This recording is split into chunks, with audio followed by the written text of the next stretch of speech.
right. Sorry about the delay, but they're not up yet. They're saying they're going to be live here in about 60 seconds. You try to get the screen set, and we'll jump into it.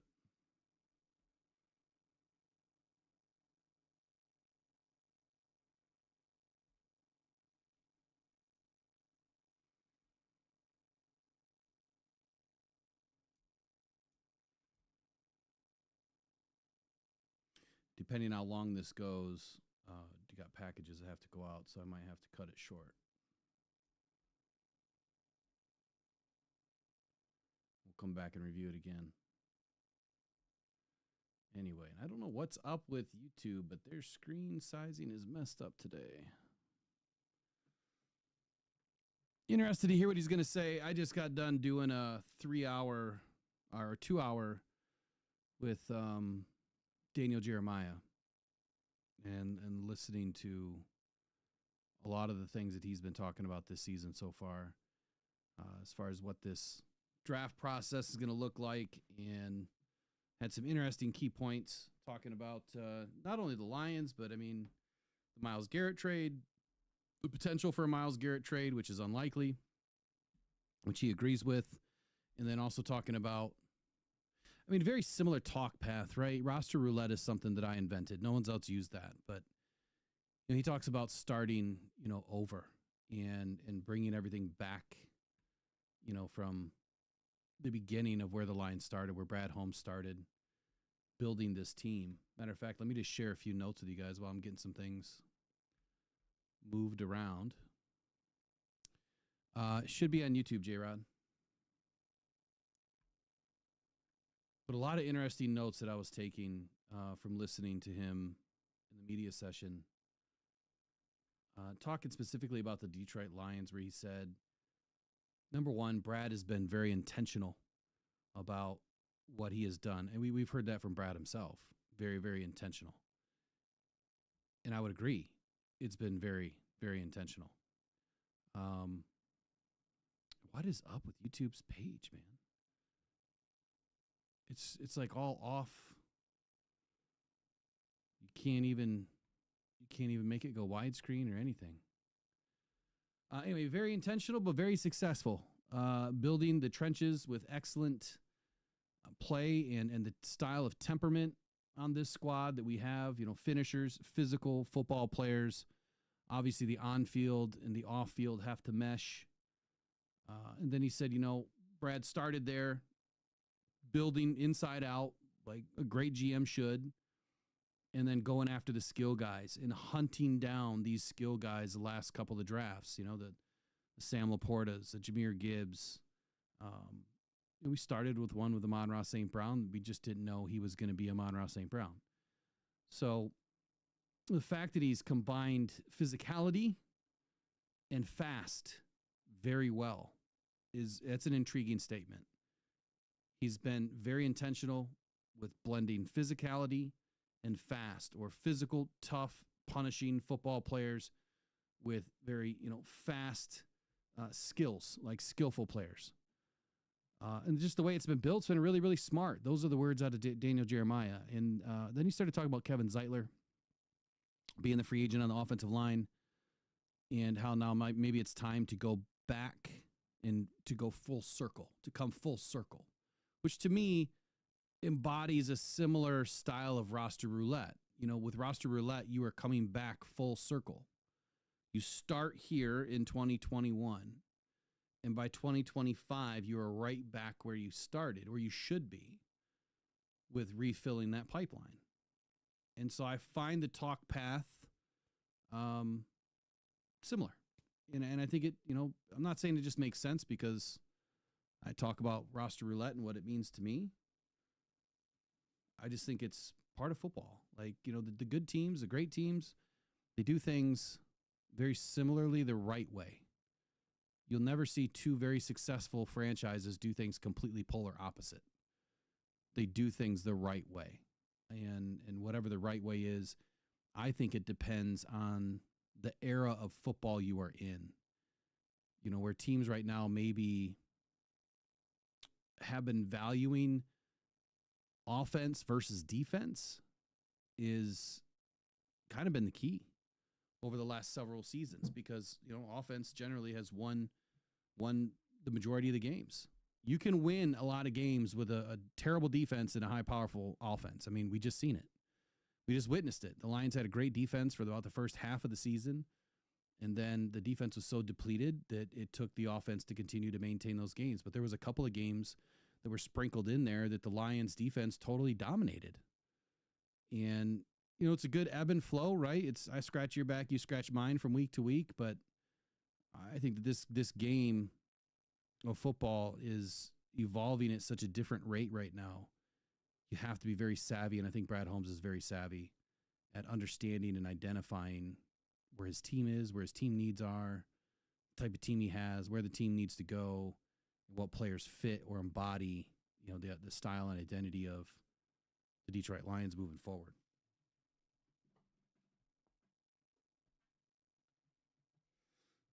So as soon as this gets up, we'll turn it up.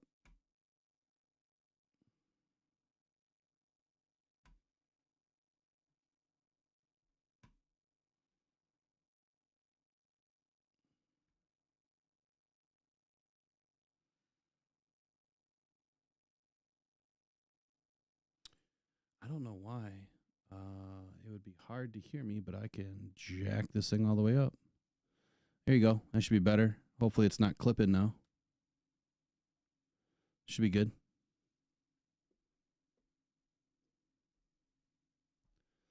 Should be good. Who's Barry?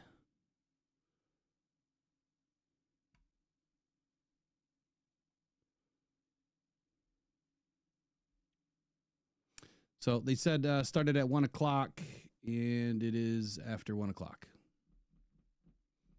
Go figure, right?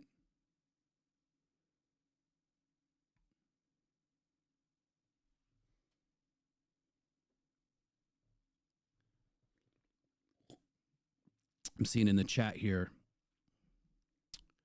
people calling for Jihad Campbell.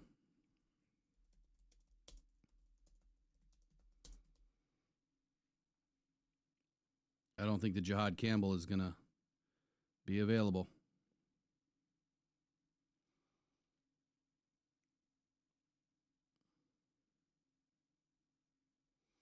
No, I see Barry. You talk about Andrew Barry from the Browns. Yeah, they're talking about ain't no way he's going anywhere. That guy's going to end up sitting, not playing, holding out, and trying to force the Browns' hand. I don't know what channel this is actually on. Is this on the NFL Network? I didn't even look. I should probably look. I can't play the NFL Network, though. I can tell you that much.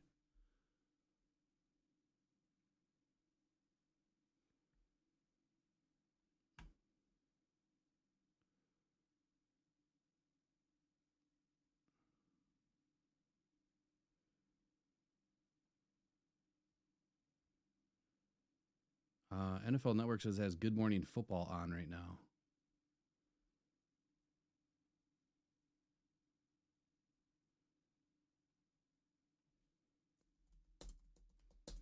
Did anybody check what? Because I figured it'd just be on YouTube, which it is. All the other ones were on YouTube for their specific teams.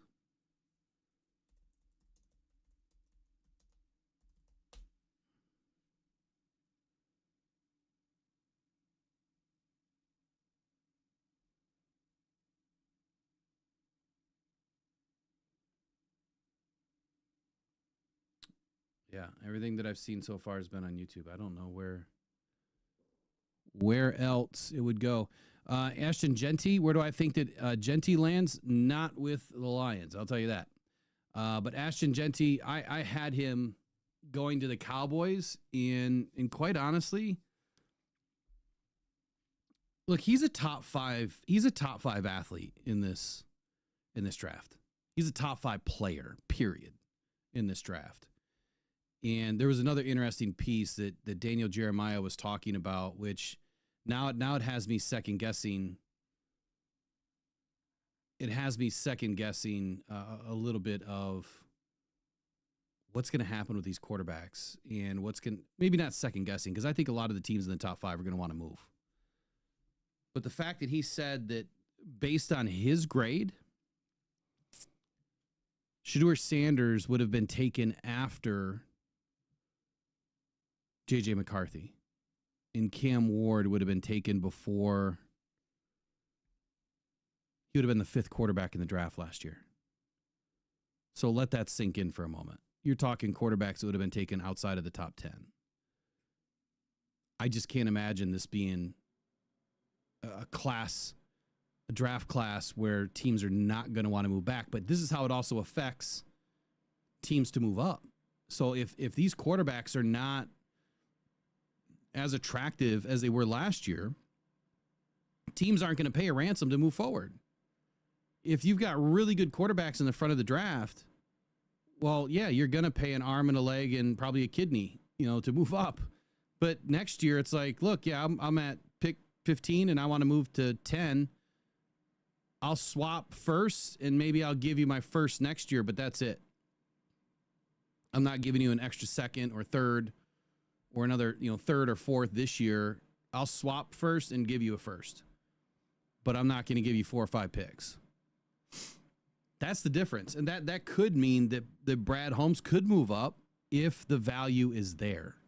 If the value is not there, and, same to be said about moving back, I think that's where the Lions have their best opportunity, is because someone that wants to move into the first round and you're at 28, I think you have a better opportunity of trading back and gaining more draft capital than you would moving forward and getting a better pick. Again, I think the meat is ripe between that 33, 34, 35 and moving forward.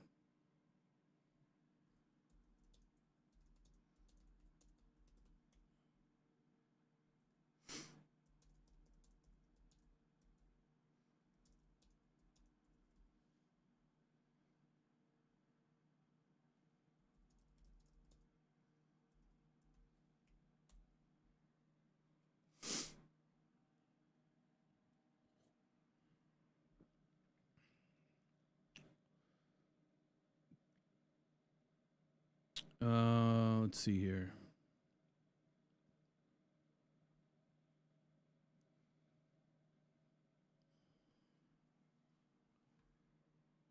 Man, they're always late, huh? You see me in the chat talking shit there, Brandy?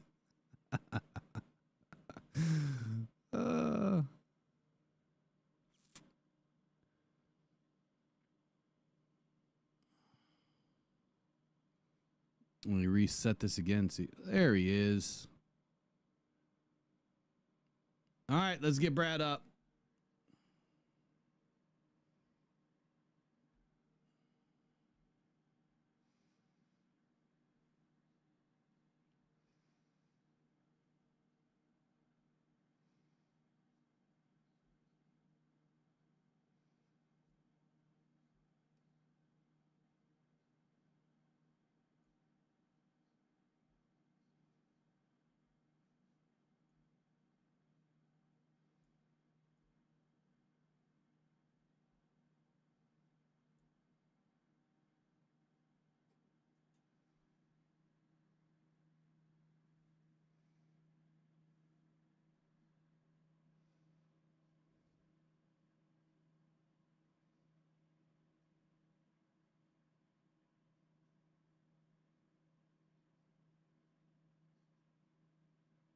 It just excited here, college draft.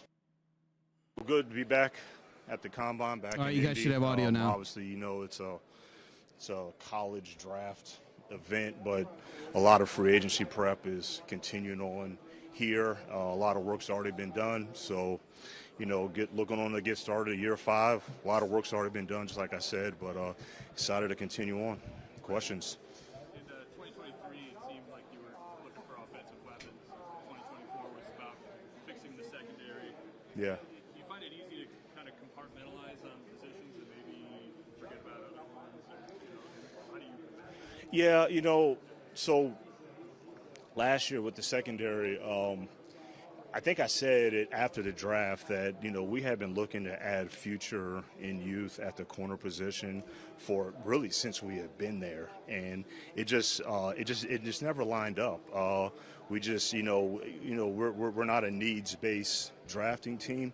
We just, get the best football player for us. So we don't really get too fixated on positions. But I will say that one, it just kind of lined up perfectly because of what we went through during that previous season where we got so low on secondary depth that it just happened to line up that, okay, these are players that we really, really like, just football players we really like, and just happen to be, we happen to be able to double up at the corner position. So it just lined up that way. But we never really get too fixated on just like it's a certain position. I think I made it pretty clear that, the trenches are always going to be a priority. For us, I just think that's where the game is won. Dan and I are aligned on that, and you just can never really have enough of those guys. But it's probably a long-winded answer, but hopefully that gives you.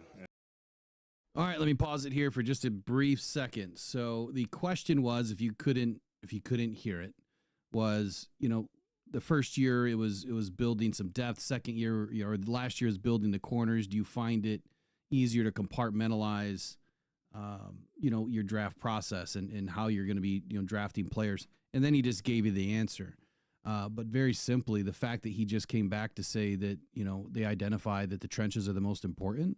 I think that clearly gives you an answer. He's always been truthful. He's always been honest with us. They're going to stick to the trenches.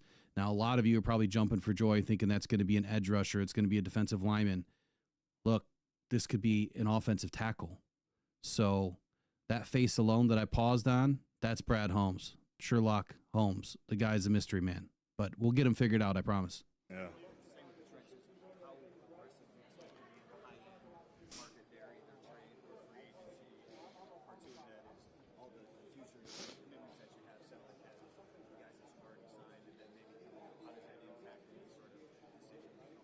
Yeah, no, it's a good question because there are a lot of decisions that we have to make because we're at the juncture with our roster right now that we have identified a lot of young core pieces that we want to keep around, and unfortunately that's the tough part is that you got to make decisions on other players, contractually that you might not be able to keep that you want to keep. So it's not, more so due to you don't want to have the players anymore, but you just can't have everybody. I really kind of looked at it just at the start of this year that, okay, yeah, their video and audio is terrible. 21 that we already, basically rewarded already. But, 22 we had 2 1s, and 23 we had 2 1s. Well, in 23 we had 2 2s that year too that we had graded as first-round picks. So that's like 7 first-round picks in total that all players that, yeah, we like them, but then you start adding on the other non-first-round picks of the St. Browns, that already got rewarded. You got a Kirby Joseph that was a third, you know what I mean? So that stuff starts adding up, and, you got to make some tough decisions. We've already started a lot of that work already in terms of the preparation and planning, forecasting, because whatever you do this year is going to impact financially the next year after as well. So it's a lot of work to be done on that front. All right. So, wow, that is terrible. Hold on. What's that? Okay, so let me pause it here for just a moment. I want to say the question is they started talking about like the Myles Garrett's and free agency and you've got these big decisions that are coming up. What are you going to do? Where do you see yourself aligning? Look, he said everything that I've been confirming all offseason, and that is all of the players that you've brought in so far through the draft process. And he just said something that I didn't realize before. The 2 2s that he put in that are now 7 first-rounders. And then you have to add the Amon-Ra St. Brown to that pipeline that has already been rewarded. And he said the money, it all adds up, right? You're going to run out of cash. So you can't just continue to reward all these players, number one. You're going to have to move off of some of them. That could be Kirby. Or it could be Taylor Decker, right? We were talking about it this morning. Or It's not being able to go out and pick up these high price free agents because you've already assembled this core that you want to keep. And it just so happened a few of them were way better than you thought that they were going to be. And now you have a lot of these players that are still due extensions next year or this year. That's a problem that he has to face. He's got JMO, he's got Aiden. They could potentially get done right now. Is that going to happen? I think it's doubtful. So I think the issue that we're going to see for a lot of people that are expecting some big giant moves, they're going to be disappointed. But if you go back to listening to everything that I've been talking about this entire time, he's already confirmed a lot of it in 2 statements. But let's keep on listening. No, it doesn't. I mean, obviously the free agency component, because we have so much that's upcoming, I don't really foresee us being. I don't know what the line is of big free agency. I know that you guys have questioned me in the past about how much, what is a big spender in free agency? Well, a $6 million guy, $8 million, $10 million, $12 million, that's not pocket change, which we've done that in the past. So I don't know if that's the 15 to 20. I don't know what that number is, but obviously, it does put a limit to how much you can actually spend externally in free agency when you're trying to keep your guys that, because what you want to do is you want to keep the known good players, and you don't want to compromise them to overspend on unknowns.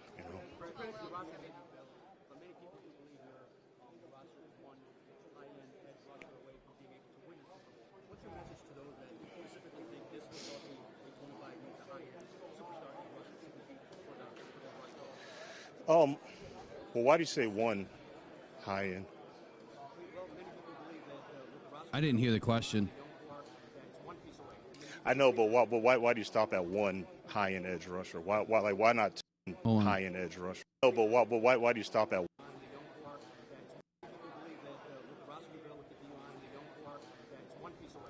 I know, but why do you stop at one high end edge rusher? Why not 2 or 3 or? Exactly. That's my point. Is, look, yes, I mean, I'm asking that in seriousness, but also transparently letting you know, like, look, we're not just looking for one high-end rusher. Well, we have a high-end rusher now. We want to have another one, yes, but we'd like to have 3 or 4 high-end rushers. But that's just not always the reality of what you're able to do. So it's definitely not being ignored. Look, I want to say all the conversations that I have with GMs, throughout the year when we're bouncing off each other, what you need or what we need to improve our roster. I can't remember a time where pass rushers ever been omitted. I mean, that's what everybody wants that. So, it's not going to be ignored. I don't know. Again, I don't know if that's the one player away. I think I've been pretty clear about that part, because that one player on top of everything else that you have, and what you're definitely is that one player is not going to get hurt. That one player is not going to get hurt. So, but say that one player does not get hurt. Well, what if you have the attrition that we suffered this past season, where now does that one player make as much of a difference with all the attrition that you're out? So you got to look at all those different components. But pass rush will never be ignored. It never has been. But it's just those guys are hard to acquire. Hold on. Go ahead.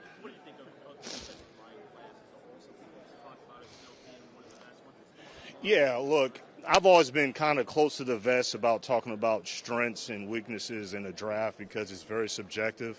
Some people might think, oh, yeah, this is strong.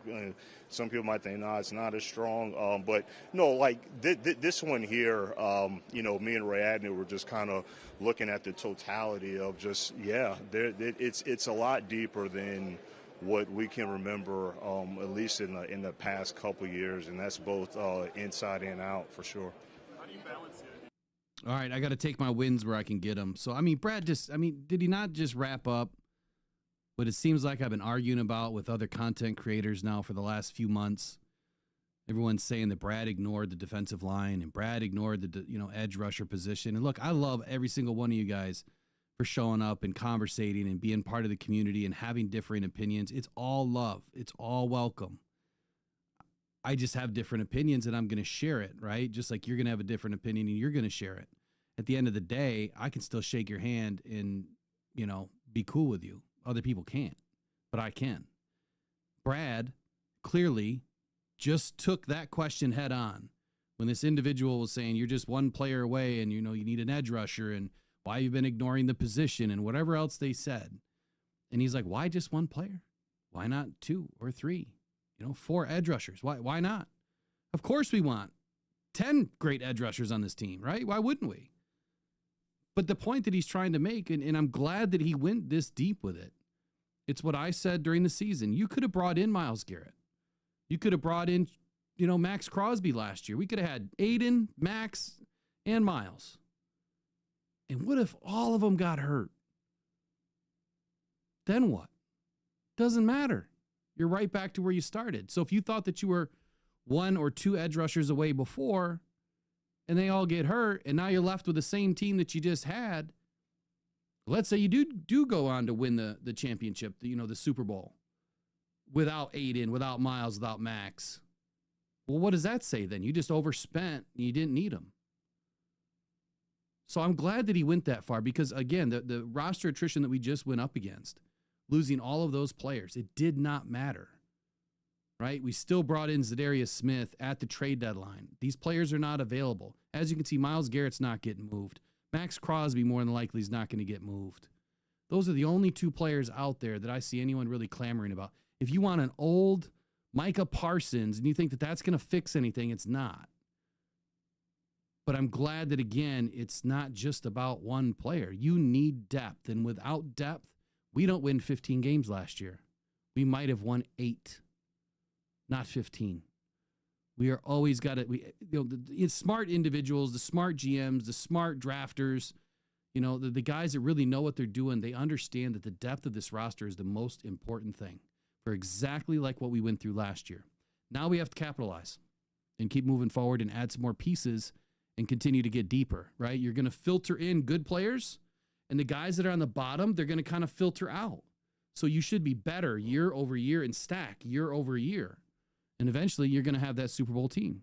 You talk about the attrition you had. How do you balance the guys that were hurt coming back with Yeah. perceived needs? Yeah, that's a really good question because, me and Dan are talking about it. Like, when you're looking at, when you're trying to plan for free agency and, what you're trying to do, a lot of it is based on because of the injuries. Like, I was looking at our game versus Arizona. Was at, week 3.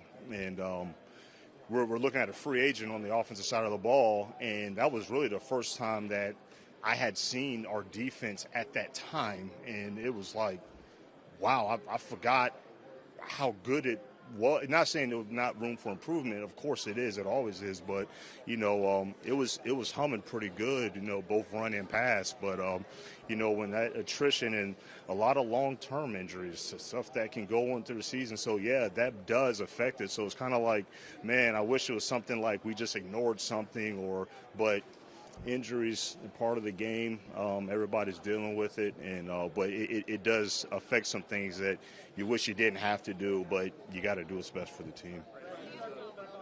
Hold on. Okay, I'm gonna get to you, and then go ahead.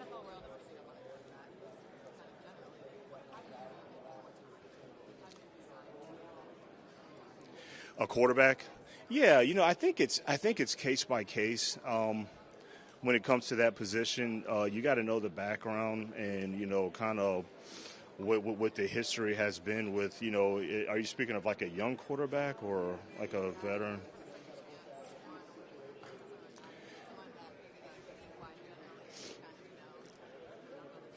Yeah, I think it's case like take for example, like when we were able to acquire Jared Goff, right? Like, there's no question on his ability. or, you know, him throwing the football or being anticipatory or mental or physical toughness or anything that way. He just went through a period in his career where, you know, he had some lumps and he was going through a tough time, and it was advantageous for both of us, you know, us and the Rams, that we were able to acquire a player that was still young, that was still developing, and obviously has gotten a lot better. But so you look at that where, okay, he's got upside, you know.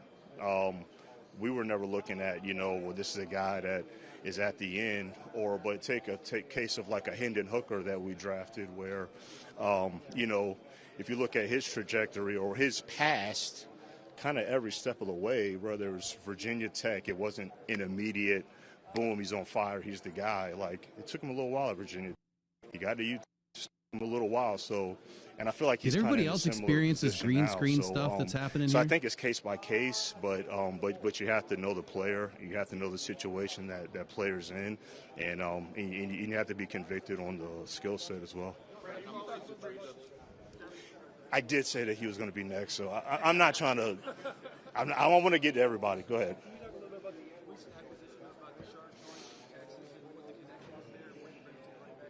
Yeah, that was. Look, I told Dan, you know, obviously Dan doesn't have the time to go out on the road, but based on my experience in terms of coming up in the college draft space for so long, I mean, Tashard Choice, that's been a name that's held a lot of weight among college coaches, and obviously, you know, he coached Jameer at Georgia Tech, Tashard Choice which is huge, but he's one of those ones that, you know, I would have never thought we would have been able to get, and we're just so glad that we're able to land him. So I think it's going to be huge. He's a fit, and not only Tashard, but all of our coaches that we have acquired. The numero uno is that he has to be a fit, and they're all fits. Obviously, they're great teachers. You know, they're that passion to develop. They're great coaches, but they're fit. And so I just give Dan so much credit in terms of the patience that he displayed throughout this process. And when you lose two great coordinators like we did, and then other position coaches as well, you know, to be able to add and replenish like we were able to, I thought that was just an incredible job by Dan. Yep.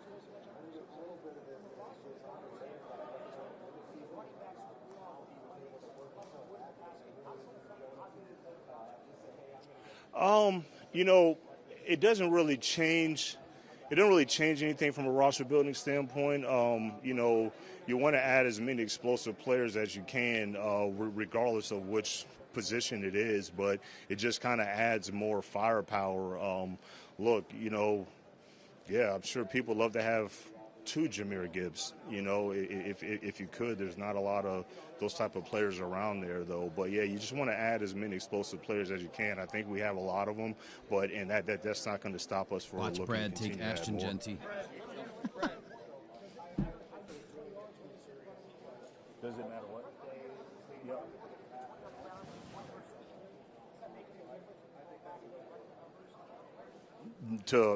To me, no, it does not. No, it's an explosive gain either way. So yeah. Yeah.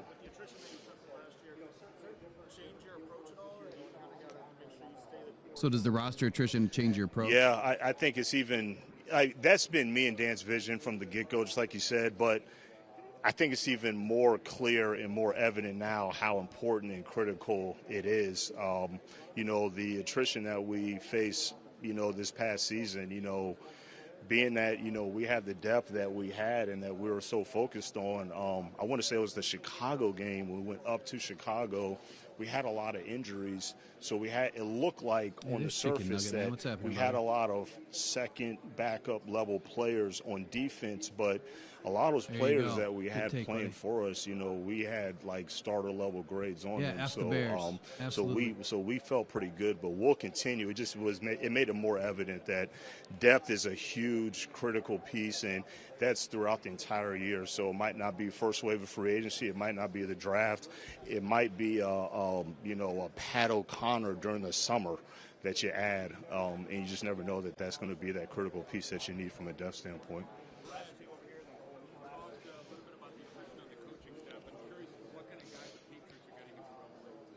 Oh, T, man, he is a obviously I'm probably a little biased. Obviously he coached me in college, and I'm not just saying this because I've always been a fan of him. I do think he is, if not the best, one of the best defensive line coaches in the league, and he is such he's such a master of fundamentals. He can teach it very, very well. He holds players accountable. His players gravitate towards him. Yeah, Brad, His why'd you players lose him, listen though? to Come him. on, He just man. has this uncanny ability to really connect and relate to his players, and they really got a good one. I hated to lose him, but just as an opportunity that he couldn't really pass up. I was happy for him, but he's a So let me pause it here for a sec. Talking about Terrell Williams and losing Terrell Williams. Obviously, Brad has deep connection with him. Coached him in college, coached Brad in college. So the question, always comes up, how did you lose him? Why did you lose him? Like, why did you have to lose him? And I think that the answer we already know. Promises are probably made to Calvin Shepard. And those promises probably started last season, like 23, when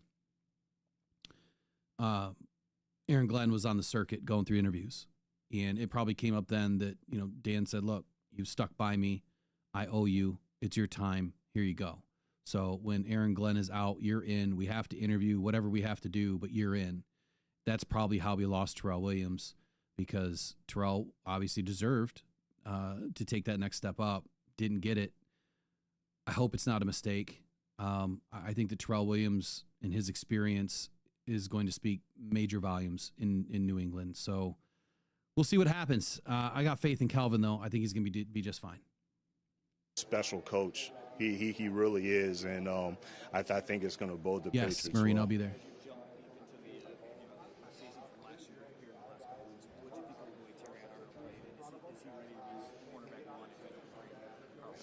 Yeah, he just has to keep, continue to work on his fundamentals from a technique standpoint. He's wired right. He's got the right attitude. Again, he took some lumps early, had some aggressive penalties early year. Like I said, at the end of the season, I Must be did think the talking about water's Terry kind of Arnold. calmed kind of halfway through. But and he's a very coachable player. He cares. He's passionate. He's prideful. So he's going to do the necessary things to continue making. He wants to be a great player. We want to be a great player. So I have no doubt that he's going to continue to develop. I thought Deshae did a great job with him, and I expect no different. But yeah, got a lot of excitement for Terry on.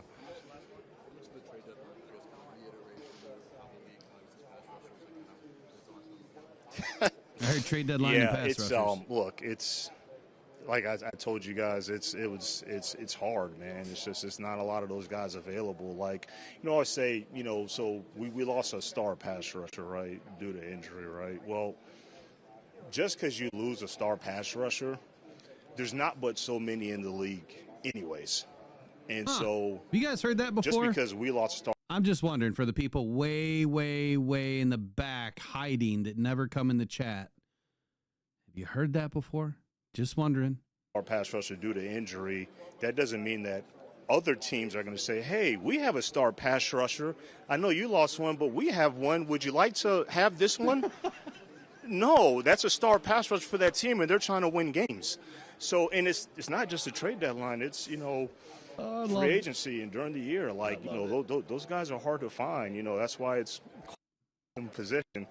But yeah, it's those guys are hard to acquire, and it's hard to keep them financially.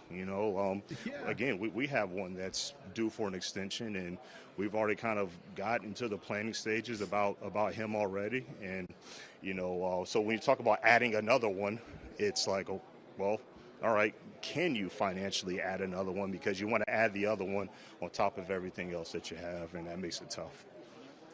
Huh? Probably not. Yeah. Whoa, All right, I thanks. missed it. Yeah. I missed the last part. Probably not. Well, all right, can you financially add another one, because you want to add the other one on top of everything else that you have, and that makes it tough. Huh? Probably not. Yeah. All right, Okay, thanks. so I think the question was Myles Garrett. Are you going to be able to add a player like Myles Garrett? And he said, huh? Probably not. I'll try to tune it in later. Yeah, shorter shorter press conference this year. You know, when the Lions are first coming up, right, and we started to have some good seasons, obviously we got a little bit more at the podium there, or at least Brad and Dan did. And I guess it's expected with the territory. But look, I'm sorry, like I have to say it. You knew, because there's a lot of people talking about pass rush and Brad's ignoring it, and Brad can't fix the D-line, or Brad hasn't done the D-line, or this, that, and the other thing. And they're blaming Brad. I'm not saying that, you know, there's not some intelligent people out there that don't have that opinion. But I think that when you really look at how a football team is built and you pay attention to how every other team out there is building a team, I think there's a common denominator here, that when you lose a very good player, it's not like there's just a Meyer down the road that you can just go to the defensive end section and say, all right, I got my choice today. I got round 1 from 21. I got round 1 from 22. I got a round 1 from 2013.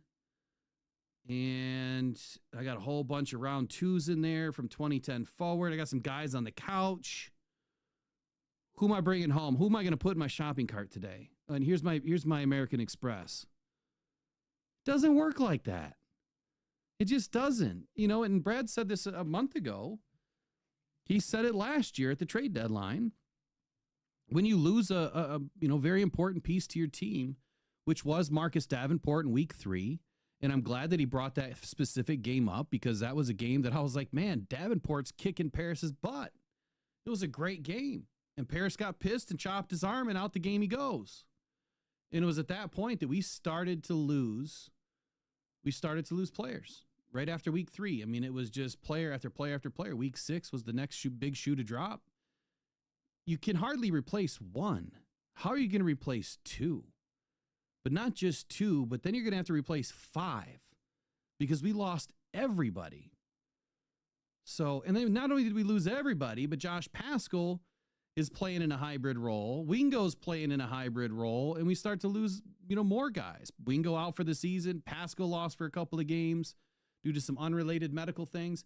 It's not easy. So look, I have full confidence in Brad.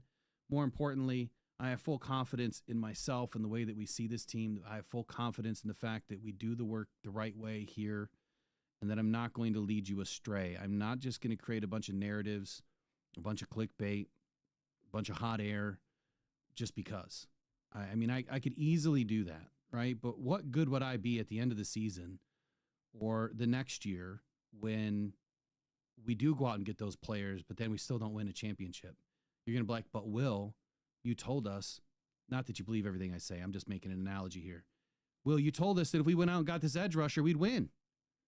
And we did. We went out and got that edge rusher. We didn't win. Would you call me a liar? Would you stop watching, the content? Would you stop joining the show? That's what I would do eventually if someone kept telling me a bunch of bull crap that doesn't come true. It's just how I am, though. I develop respect for people, and then I want to hold them accountable, just like Brad does. He wants to hold them accountable. He wants to bring good quality players in, good quality coaches in, and he wants to hold them accountable. And if they do the right things, they're going to play, right? If they're not going to do the right things, they're not going to play. If Dan wasn't a good coach, if he didn't believe that Dan could get this team through what we just went through, like that's the hardest test I think a coach could ever go through. Losing that many players, how are you going to keep this team together? Could you imagine for a moment if you were a fly on the wall during last season and at the end of every game, you just lost another 2 or 3 starters and you're sitting on the bench, you're still safe, right? It's like watching, what's that new game, Squid Game, right? I mean, they play a new game and it's like 50 more people are shot and they're done. That's like what was happening to us. We're playing Squid Game out there. And you're back on the bench, you survive the day, but tomorrow's another day and you've got to survive again. That's probably what these guys are thinking. Like, when is it my turn? Like, what's wrong? What bad energy is in this building? Why are we losing so many players? So what I'm going with here is the mentality of the team, right? Keeping the team mentally stable, if you will. That is the most difficult thing a coach can do because you're dealing with Well, a lot of different attitudes, right? A lot of different mentalities, a lot of different type of diva syndromes, and high energy, alpha males. It is tough to keep that together, and Dan did it. To wrap this up, we're not one player away. I would say that we are 3 or 4 depth pieces away, versus a one player away. And I'm glad that Brad used the analogy that, okay, we bring this guy in, the guy that you wanted, well, he gets hurt. Then what? We still one player away? Are we going to be able to win any more games? So, I don't know. It's up to you guys to spread the content if you believe in it. I think that what I've proven this far through, going into season 3 this year is that I'm going to give you guys good, wholesome information, well thought out, factual information. And that's all we're trying to do. And we're trying to raise a cancer foundation off of the backs of the hard work of, the content. And we need your help to do it. So spread it like a wildfire. Get it out to good people. Let's have them listen. I think the hardest thing is getting the channel in front of people because of the name of the channel, the handle of the channel, which eventually is going to have to change. So Brad has assured me of one thing here. I think that he will continue to stick to the trenches, just like he always has. I don't think that we're one player away in free agency. He also mentioned one other thing that, when you've got a player like Aiden that is due for an extension, and he said that they've kind of already gone through the stuff together, right? They've got the foundation laid for Aiden. Maybe that means they're going to wait a year. Maybe that means that they have a plan in place that if he can get to a certain threshold this year, he'll get an extension. But the last thing he was mentioning about that is stacking on top of it, right? You've already got one guy that deserves a big paycheck. How are you going to stack on top of that? You can't. It's hard. As much as Aiden wants to win a Super Bowl for this city, I guarantee you Aiden's not willing to accept $10 million versus 30. Like, that would be foolish. He worked his whole life to get to where he is. And yeah, I think that he's a good dude, but these guys deserve every amount that they get because just like we witnessed, any game, any play, you're one play away from a major injury that could either end your career, severely impact your career, miss an entire season, whatever. There's a lot that these guys go through. But I'd love to have, Miles, Max, any of them. Sure. Who wouldn't? Especially when you assemble a Madden team. I think sometimes people have to do 2 things. If you could just do 2 things to have a better conversation with your football fans, it would be this. And I tell everybody this. Matter of fact, I just told someone this yesterday. Separate your Saturdays from your Sundays. Forget about your college team when you're talking about your professional team. And if you play video games, don't even have a conversation. I'm being serious. If you play video games, don't even have a conversation about that sport because you're going to be clouded by what Madden is able to do. On the other flip side, I think that Madden has grown and it puts people in some really good situational arenas where you understand more about the game. But you just have to forget about the part that you can build a team because that's not natural. It's not because you get to control everything. So forget about your Saturday team on Sundays. If you play Madden, don't even have the conversation. That's all I'm saying. All right, you guys have been great. Long live Brad Holmes. Back at 3:30, I think, is Dan Campbell. And in between that time, we got to get some work done in here. So studio's available. All right, you guys, have a good day. Go Detroitlions. We'll see you in the next one. Bye-bye. Detroit Lions will